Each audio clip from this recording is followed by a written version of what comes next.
Welcome, Eagles, to the first episode of Eagle Eye of the Year. First, let's do headlines with Alexis. Hi, I'm Alexis, and here we go. For world news, a nurse in Germany is being investigated by police for allegedly replacing the COVID-19 vaccines with saline solutions. Between March and April at the Rothhausen Immunization Center, the Pacific Northwest was bracing for another heat wave as of Wednesday. 5 weeks ago, an earlier heat wave smashed all-time records for the region, and shellfish on some beaches cooked in the sun. Meanwhile, the UN's Intergovernmental Panel on Climate Change released its latest report and made it very clear that the burning of fossil fuels is the main cause of more frequent forest fires, floods, and heat waves. With national news, Governor Andrew Cuomo is stepping down in the next 14 days as the governor of New York because of sexual harassment of 11 women he worked with and also a state police officer. In Indiana, federal judge Sarah Evans Barker strikes down several Indiana laws regarding abortion Tuesday afternoon, leaving major portions intact. Restrictions include the ban of telemedicine, in-person counseling requirements, fetal pain disclosure, mental health disclosure, and second trimester hospitalization.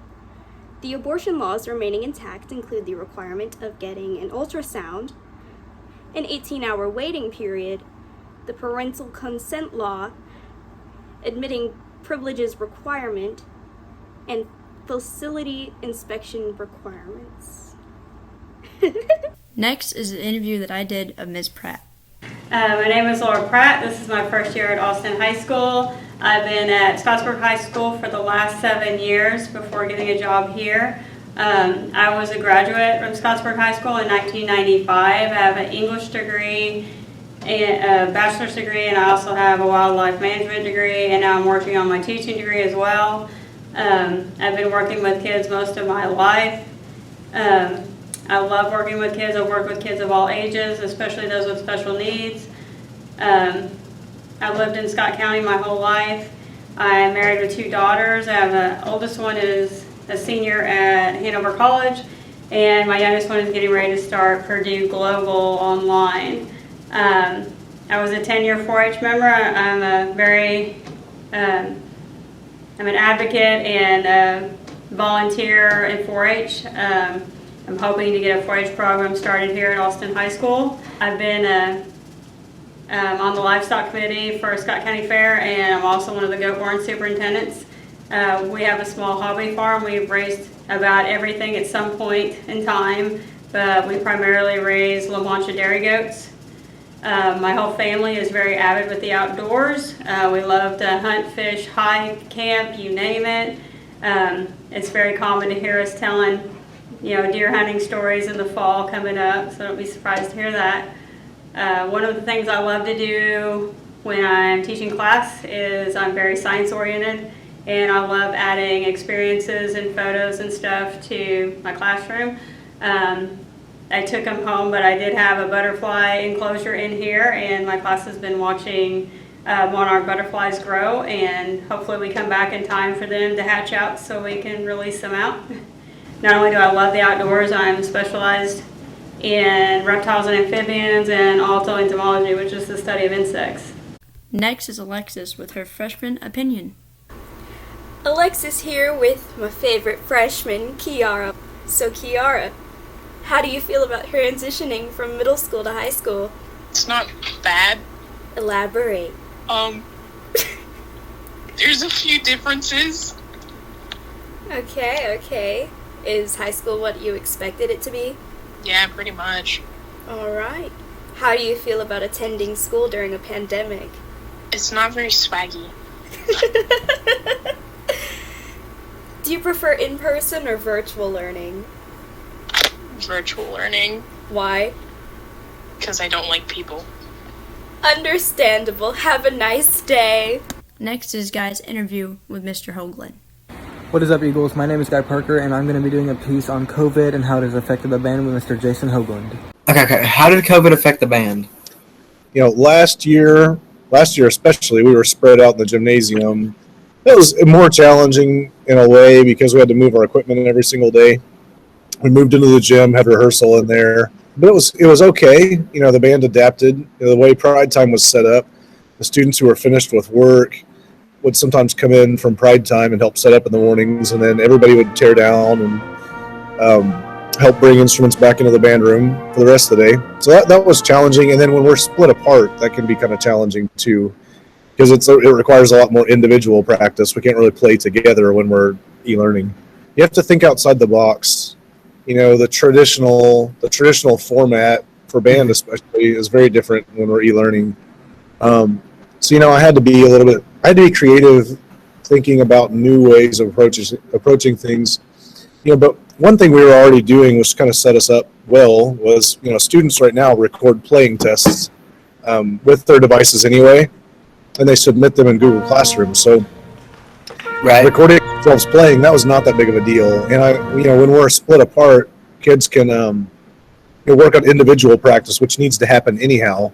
When we came back together, they'd already built up the pieces we needed to put the puzzle together.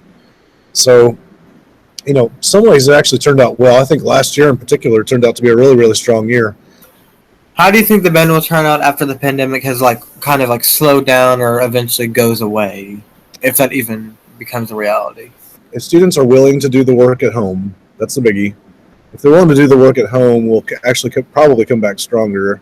It can be a strong year, Guy. Last year, like I said, was surprisingly great.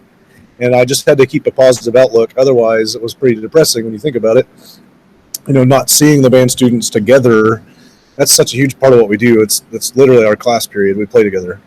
And not being able to do that was really challenging. But, when we were able to, I think students appreciated it more. It was a different year, and it was a good year, really great year. And my final question for you is, how do you keep your students in a good mindset of... One thing that is really important with teachers is offering perspective and level setting with students and just saying, guys, we're all in this together. It's the only way we can do it.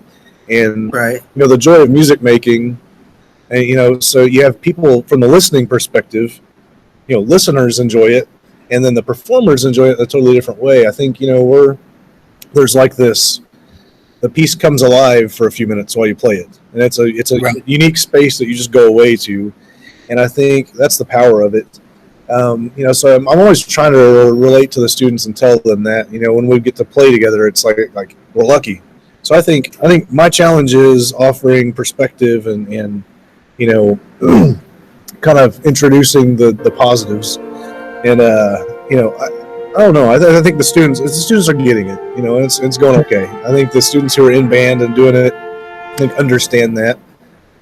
This year, we barely got to, introduce each other and just get started before we went to this, pandemic stuff again. But, when we come back, I'm looking forward to having rehearsals again, however that is, whatever setting we need to be in, if it's a gym or whatever. But thank you so much for your time, Mr. Hougland. No worries.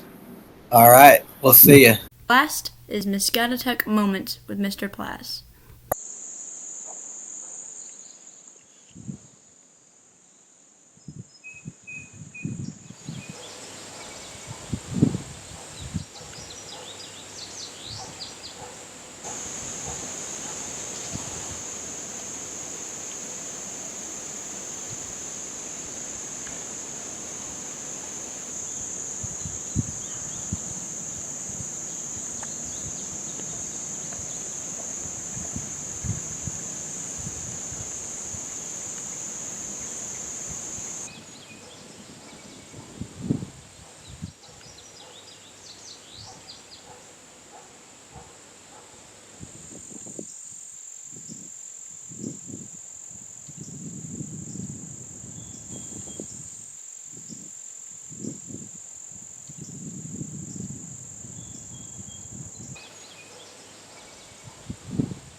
Thank you for tuning in to the Eagle Eye, and remember, soar high, Eagles.